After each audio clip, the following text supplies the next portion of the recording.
Christopher Nolan فلمی دنیا کے وہ عظیم تخلیق کار ہیں جن کی کہانیاں محض کہانی یا تفریح یا مووی نہیں ہوتی، بلکہ انسانی شعور کی گہرائیوں میں جھانکنے کی ایک بہترین کوشش ہوتی ہے۔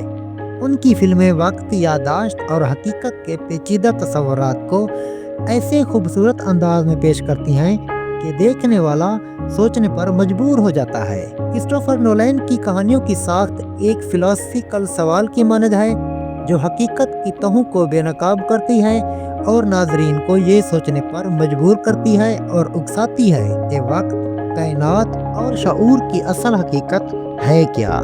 کرسٹوفر جان نولن 30 جولائی 1970 کو لندن، انگلینڈ میں پیدا ہوئے۔ ان کے والد پریسٹن نولن ایک برطانوی ماہر ادب اور پروفیسر تھے اور ان کی والدہ کلاڈیا نولن ایک ایڈیٹر اور فوٹوگرافر تھیں۔ کرسٹوفر کے 2 بھائی بھی ہیں، جن میں سے ایک ان کا چھوٹا بھائی جوناتھن نولن ہے جو ایک معروف اسکرپٹ رائٹر اور پروڈیوسر ہے اور کئی بار اپنے بھائی کے ساتھ کام بھی کر چکے ہیں۔ کرسٹوفر کی ابتدائی زندگی لندن کے علاقے ویسٹ ونڈسر میں گزری اور وہ بچپن ہی سے فلموں اور کہانیوں میں دلچسپی رکھتے تھے۔ کرسٹوفر نولن کی ابتدائی تعلیم ہیلو اسکول سے ہوئی، جہاں انہوں نے انگریزی ادب کی طرف خصوصی دلچسپی محسوس کی۔ پھر بعد میں یونیورسٹی کالج لندن یعنی UCL میں ایڈمیشن لیا، جہاں انہوں نے انگریزی لٹریچر کی ڈگری حاصل کی۔ ان کی لائف میں یہی وہ وقت تھا جب ان کا فلم کے شعبے میں مزید تعلق مضبوط ہوا۔ یونیورسٹی میں رہتے ہوئے نولن نے اپنے دوستوں کے ساتھ کئی مختصر چھوٹی بڑی فلمیں بھی کیں اور ان کے اندر فلم کی زبان اور تکنیک پر عبور حاصل کرنے کی شدت پیدا ہوئی۔ اس شدت کو ختم کرنے کے لیے ان کی پہلی مختصر فلم ٹیرنٹیلا تھی، جو ایک تجرباتی فلم بھی تھی۔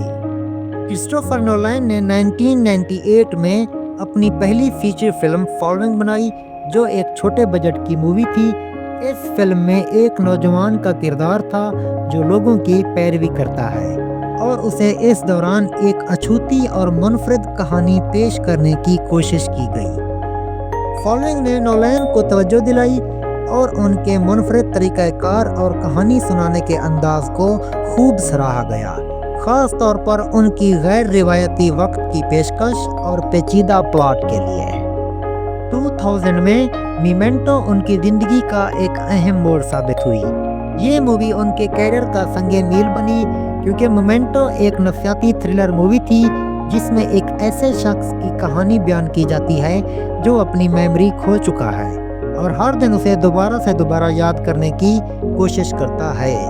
اس فلم کو نہ صرف نولن کی ہنرمندی کا اعتراف ملا، بلکہ اس مووی نے ہالی ووڈ انڈسٹری میں نولن کے لیے کامیابی کے دروازے بھی کھول دیے۔ اس مووی کو آسکر کے لیے بھی نامزد کیا گیا اور اس کے بعد کرسٹوفر نولن کا نام ہالی ووڈ انڈسٹری میں معروف اور مشہور ہو گیا۔ کرسٹوفر نولن نے 2005 میں بیٹمین بگنز کے ساتھ دی ڈارک نائٹ ٹرائلوجی کا آغاز کیا۔ یہ مووی ہالی ووڈ کی سب سے بڑی سپر ہیرو فرنچائز میں سے ایک بن گئی۔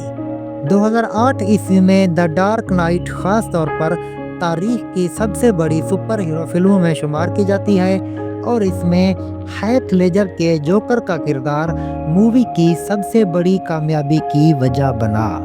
نولن نے بیٹمین کی کہانی کو ایک حقیقت پسندانہ اور گہرائی سے بھرپور انداز میں ایسے پیش کیا جس نے دنیا بھر میں مداحوں اور نقادوں کی تعریف سمیٹی۔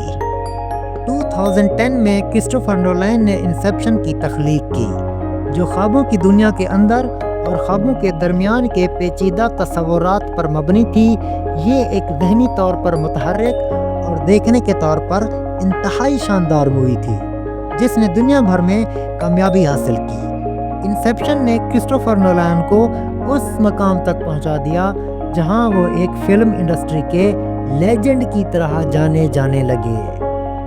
2014 میں انٹرسٹیلر کے ساتھ انہوں نے سائنس فکشن کے ایک نئے دور کا باب کھولا۔ اس مووی میں خلا، وقت اور انسانیت کی بقا جیسے موضوعات کو نہایت منفرد، دلچسپ اور اچھوتے انداز میں پیش کیا گیا۔ انٹرسٹیلر نے کرسٹوفر نولن کو ایک اور کامیابی دلائی اور اس فلم کے خصوصی اثرات، کلائمیکس اور سائنسی تھیمز نے اس کی پذیرائی میں اہم کردار ادا کیا۔